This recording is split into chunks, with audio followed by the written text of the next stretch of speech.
So we were grocery shopping yesterday morning, and as we're walking into the store, we can see the guy with the row of carts trying to push it through one of the four aluminum frame glass doors that are hinged to fold upward, so he can push them into the area. When you walk through the foyer and turn immediately to the left after entering the store, that's where your carts are, so you can go shopping. And he's up in the front of this, not in the back of it.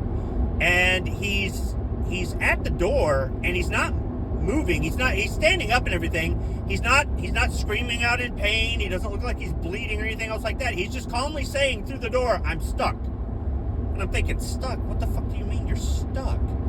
And we're walking through the foyer, and I'm going, if he's not strong enough to push the door up, he can always just throw his shoulder into it, and it'll move it enough that he can get unstuck. And my wife's going, yeah, what the fuck?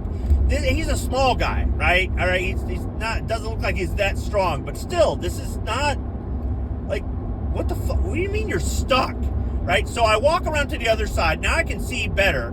There's no carts in there at all. He's the only guy out there getting carts from the parking lot.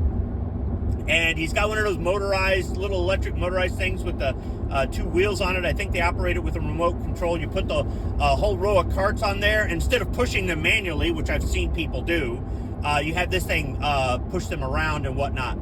And the door is up at maybe a 30-degree angle, maybe. And it kind of looks like it's cocked sideways, like it's not on the hinge right. And he's up in the front, and his hand is stuck between the glass and the lead cart. And he's saying, "I'm stuck." So I go, fuck it. People are walking in, and they all look pissed off that they don't have any carts, because there's no carts in there. And there's the greeter there, standing there with her radio, just looking at him, not saying anything. Just standing there, just looking at him, right? And I'm like, well, somebody better do something. So I said, well, I can go lift this door that this weakling can't lift, right? No wonder he needs an electric tug to push all the carts. So as I'm walking over, I get about halfway to him, and she says, "Don't help him," in broken fucking English. And I turn around and I look at her and I go, "Don't help him. Are you going to help him?" And she just stands there. So I, screw you, and I walk over to the door. I take a look at the situation first, because first, he's not in pain, he's not screaming out, he's not bleeding, he seems to be okay. I'm looking at the hinge, I'm looking at the door. I want to make sure that if I move it, it doesn't come crashing down on us. I know why she said don't help him, because she doesn't want to risk both of us getting hurt, and now I sue the grocery store. I get it. She's doing her job. But she could have gone over there and tried to help him. She could have got on that radio and decided to call somebody. As a matter of fact, it wasn't until I lifted the door off of his hand and turned around to look that she finally took the radio she had and was calling somebody. I couldn't tell what she was saying on the radio.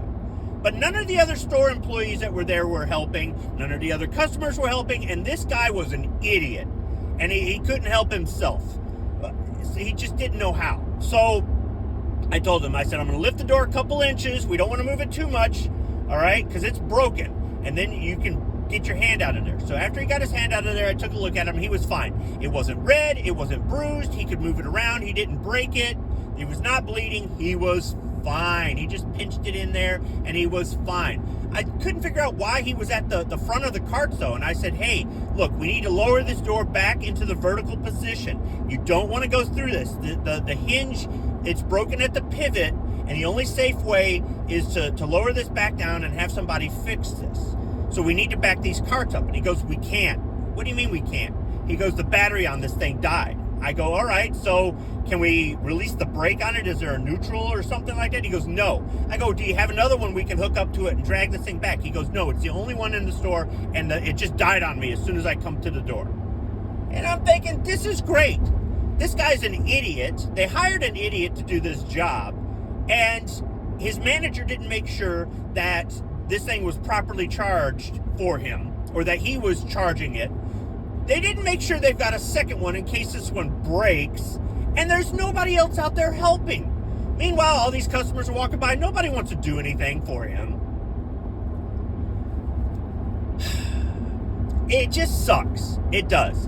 And I get it. I get it. The world is litigious. That woman was probably doing her job by saying don't help him because they were worried I could sue them. And don't get me wrong, despite the fact that there are good Samaritan laws out there to protect you in certain circumstances where you're trying to save somebody's life, it's very easy for somebody to cry help and they're really crying wolf. It's very easy for somebody to take advantage of another person's kindness, their generosity, their big heart, their ethics. So I say be careful when you choose to help somebody. For me, I could see that this is something I would do at work. Working on these doors is something I would do at work, and getting somebody out of a sticky situation, done it before at work. This is more or less what I do for a living. So I was not uncomfortable doing this. I evaluated the situation and I figured out what to do. This wasn't rocket science. The fact that I've worked on these doors, and around here, any of the steel components of the doors corrode. Even the aluminum will corrode eventually because of all the rock salt and calcium chloride and whatnot that we use on the sidewalks and parking lots in Michigan in the winter. So I know all this, right? Maybe somebody else doesn't know how these things work, or they just whatever. But I'm not saying that you should stop for every idiot on the side of the road who don't know how to change their own tire, or that you should. It's a judgment call. It really is. But what I saw was a lot of people who just didn't want to help this idiot out. When we were done shopping, we were in the checkout lane waiting our turn, and he comes walking from the office behind the customer service desk the opposite direction through the lane next to us, which wasn't open. And the couple behind us, the guy said, "Hey, are you opening up this lane? Are you going to be opening up soon?" He goes, "No, I'm going on break." And he's holding an ice pack on his injured hand. His injured hand that isn't red, isn't bruised, isn't bleeding, isn't swelling, and isn't broken. He's holding an ice pack on it. And his wife says, "What happened?" So he tells her, and then she says, "Well, you can go on workman's comp." And he goes, "Well, for right now, I'm just going on break." And I'm going, oh my goodness. This guy's an idiot. You should have seen him. He had his hair dyed 3 different colors. He's scrawny. He's not a teenager. He's in his 20s, right? You can tell this guy, he probably still lives at home with mom and dad, because he just didn't seem to have the wherewithal to take care of himself. And, I want to feel bad for these people, but on the other hand, no, I don't. I just don't. But it just really sucks that in a store full of employees, nobody wanted to help him. In a store full of customers, nobody wanted to help him.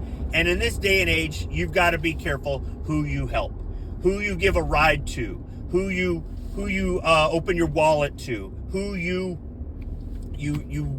offer to do anything to help them, because you just never know.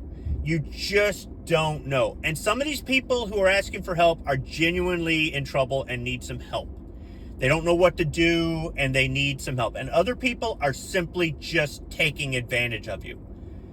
But don't help him? Fuck you, lady. Thanks for listening.